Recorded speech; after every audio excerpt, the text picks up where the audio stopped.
Welcome to Super Dwarf Sunday for Sunday, July 3rd, 2022. Welcome to July, and for those of you in the United States who celebrate Independence Day, that is tomorrow, so happy 4th of July. I'm going to talk about our newest Super Dwarf Reticulated Python, Ryder, this week. His name is Ryder Azadi, and if you've watched a couple of the previous recent Super Dwarf Sundays, you've already met him. And he was living in this small tank on my desk, but I was opening it every morning and letting him out. And he was spending some time on my desk and on this little bird perch that I used to have here, which is now right up here.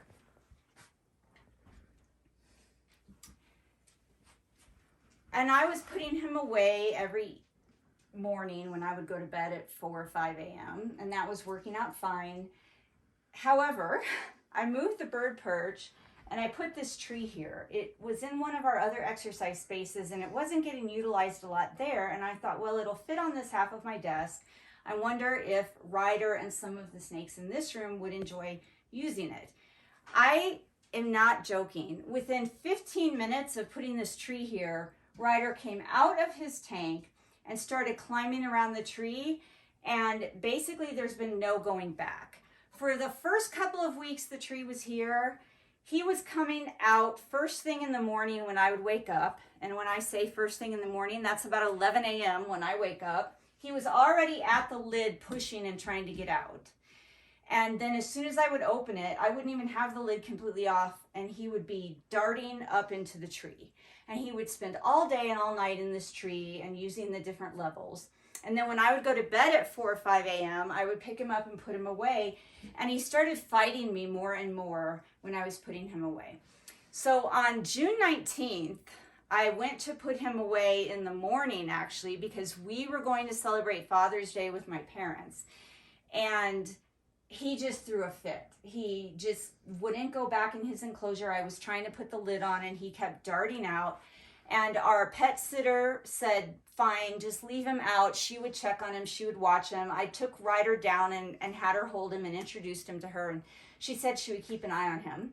And that was that. And Ryder has not gone back into his enclosure since June 18th was the last time he spent any time in his actual enclosure. He has been living in this tree. He has been eating in this tree. I have his humid hide in the tree. Oh, there's Ryder waking up thinking maybe I'm going to feed him. I have his humid hide in the tree. I have his water in the tree. I have a little heat mat here that I turn on sometimes. And just coincidentally, the tree is right under our light fixture. So I did put a UVB bulb and a halogen bulb in these two sockets here. And for a few days, that was shining on this top level. But I realized that was problematic at night. When I would want to work in here, I didn't need UVA halogen lights, UVB lights on. So I put the regular lights back on, and I'm going to affix additional halogen and UV up here above the tree so that he has access to that. So you might wonder what I'm going to do when he starts leaving the tree. The most he has done so far, can you see him, Jim? Here, stand right here, you can see him. The most he has done so far is just climb up and down the levels of the tree and climb down onto my desk and on my phone and computer. He has not left this area, and this has been since June 18th, and this is July 3rd.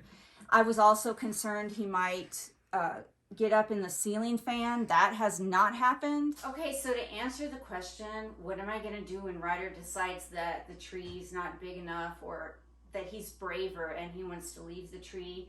I purchased this. This is a mosquito net or bug net. I don't remember what it's called. It's something that's meant to be outside for you to put over an outdoor tree or bush or something that you're trying to grow that you want to keep insects off of.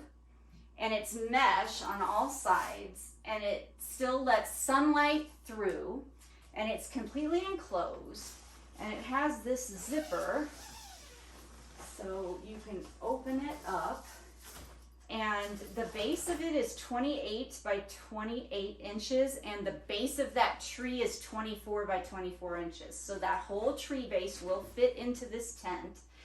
And this is 4 feet tall, and that tree is 5 feet tall, but about a foot of that, or a little over a foot of that, are those top branches, and they bend.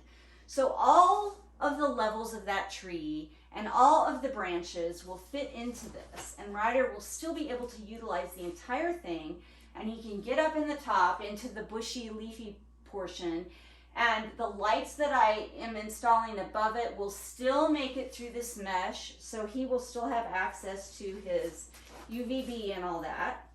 And this is waterproof. It's meant to be outside, so I can still mist. I've been misting him in the tree. So I've just kind of been misting around the leaves, and the water droplets drip down on him, and I guess he thinks it's raining outside, and it's just, he's under the safety of the tree and some of the rain's getting through. I don't know what he thinks, but I am misting him in the tree because I worry about him being too dry in there. So this nifty thing is my solution. The whole tree will fit in here. It's completely enclosed when it's zipped up, and he will not be able to get out. He just ate last night. He ate a Reptilink, and I have video footage of that you're gonna see. I just fed some other snakes in this room. If you actually look right over here, you'll see 2 of my inland carpet pythons are out because they just ate. He's got a super nose, just like TC. Anytime there's food thawed, it doesn't matter what it is, a Reptilink, a rat, quail, a mouse, he wakes up and he starts sniffing the air. And TC usually does the same thing, except TC is in a shedding cycle right now. Let's head over to his enclosure because I have some news about that. So TC is going to shed. He is inside his humid hide. And as you know, if you follow Super Dwarf Sunday, I have to keep these 3 locks on TC's enclosure because if I don't, TC escapes through the sliding doors. He can fit right through here, and he knows how to push them out. So I talked to Zen Habitats. This is a Zen Habitat 4 foot tall by 4 foot wide by 2 foot deep enclosure. And their newer models have these door edges, and they go on the middle part of the sliding door, and they glue on just like this so that it stabilizes it and the snake can't push it out and can't fit between them. So they don't sell these separately, but I explained the situation, and they were nice enough to send me 2 of these, and he won't be able to get out. Now, I think we are going to have to take the locks off in order to put the door edging on. So the door edging fits just like this, and it comes with glue, and you glue it on, and then it stabilizes the plexiglass. And we have it on our newer models of Zen Habitats, and the snakes cannot push out, and I can't get my hand through when these are on. So I think for TC, I would rather use these in the locks just because he is a friendly snake, and he is out so much that it's a pain for me to have to unlock 3 locks every time I want to get him out and then put the locks back on. I would rather just be able to slide the door open and let him out. So I think we are going to remove these locks, and we're going to put the Zen door edging on so that I don't have to worry about locking it anymore. We do lock some of our enclosures if the snakes aren't what I consider friendly for a snake. If the snake would be considered dangerous for some reason to people, if it's a snake that I absolutely don't want anybody to even accidentally let out or mess with, I keep locks on them. TC's not in any of those categories. Let's just take a peek at him. Hi, TC. So sometimes it's a little hard to tell when he's in blue because he's so brightly colored, but that's actually really dull for him, and I can see that his eyes for him are clouded over. So we're going to leave him alone because I don't like to bother him when he chooses not to come out. And hopefully he will shed soon. And then we can catch up with him next month for August Super Dwarf Sunday. I can't believe I'm already saying August. So what you're about to see in this episode is some footage of TC just prior to him going into his ecdysis cycle, and some footage of Ryder in his tree because he's not leaving the tree. So I think you're gonna get to see Ryder. I put some segments together of him eating, and he has eaten quail, mice, rats, and reptilinks. I think that, like TC, Ryder will just eat anything. It must be a super dwarf thing. This is Ryder in the tree when I was still putting him away in the mornings, and he was eating quail. So this was on June 13th, and he's on the very, very top level. This is also when I had the UVA and UVB lights installed up there. So he was on the very top level. We did a target training session before I turned all the lights out, and he was eating quail on this day. This is training repetition 2 during the same training session on June 13th, 2022. He had just remained on that top shelf, and he coiled up after he finished his first food item.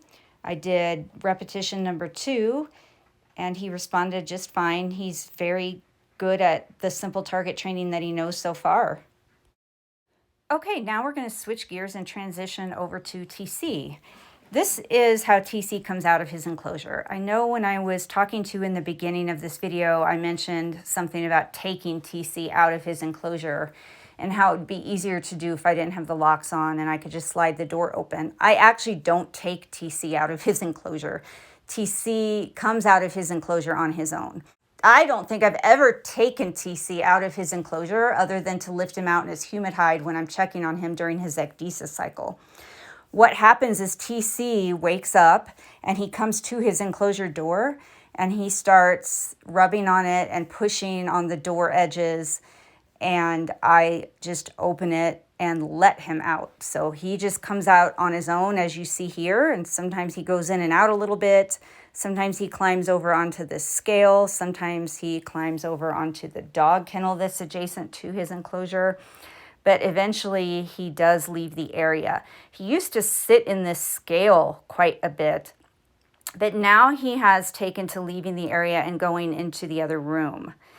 And on his way the other night, he actually stopped in this room and explored this empty enclosure for some reason.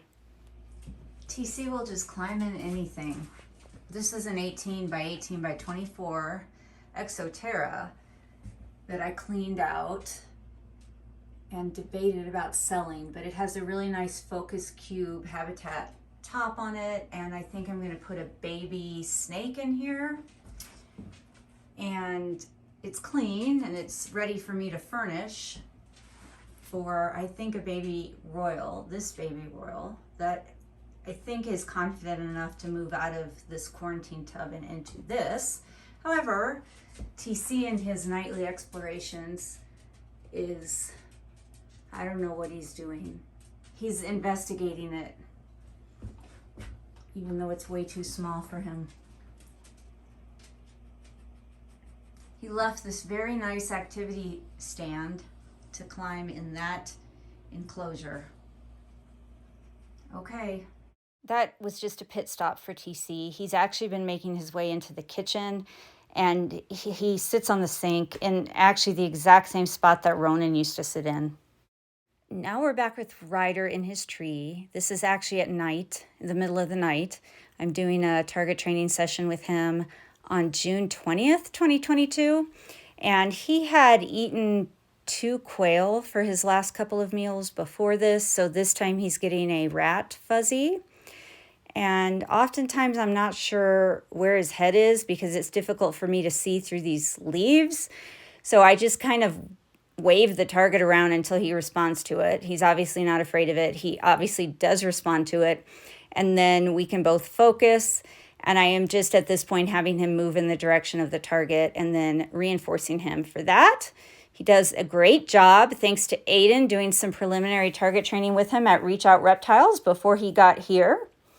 This is Ryder's target training session on July 1st, 2022. Once again, he's in his tree. This is 1 level down from the top. Wasn't sure where his face was. I knew he was on this level, but I wasn't sure where. And I was waiting for him to respond. I think he's going to go into shed soon because his responses are kind of slow. I think his skin to me looks a little dry and crinkly. and I just feel like he's about to go into a shed cycle. But at any rate, he did respond to the target. He came out, and tonight he's getting fed an 18-gram Mega Blend Reptilink.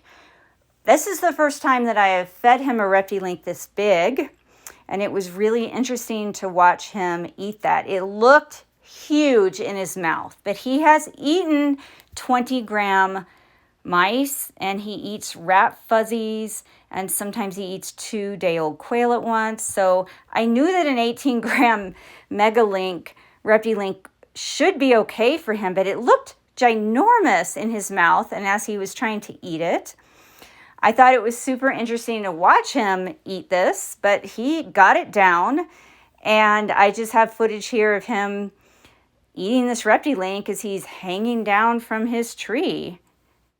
As you're watching Ryder eat his Reptilink, this is probably a good time for me to mention that the ambient temperature in this room usually doesn't drop below about 78 or 80 degrees. It's summertime and we do not have an air conditioner. And during the day, the ambient temperature, depending on how hot it is outside, can get up close to 90. In fact, one day it was over 90.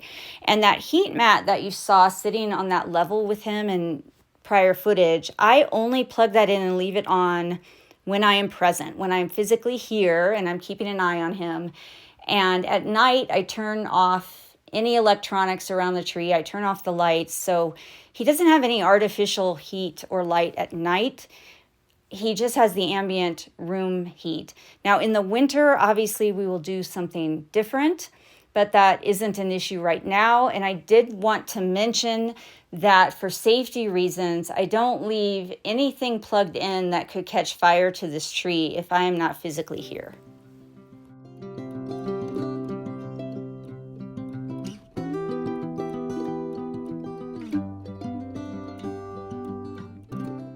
Everybody, thank you so much for watching. I hope you enjoy the antics of our 2 Super Dwarf Reticulated Pythons. They are sure friendly snakes as far as snakes are concerned, and they really make excellent family pets. I would say that of all of our snakes, Ryder and TC are absolutely our best pet snakes if you just wanted a family pet. So I'm really excited to be able to share their life experiences with you every month. If you have anything in particular that you would like to know about them or that you would like me to make a video on that's within my field of expertise, which remember is behavior, training, enrichment, and welfare science, I'm happy to make those videos. So until next time, everybody, please remember to always be kind and love your animals.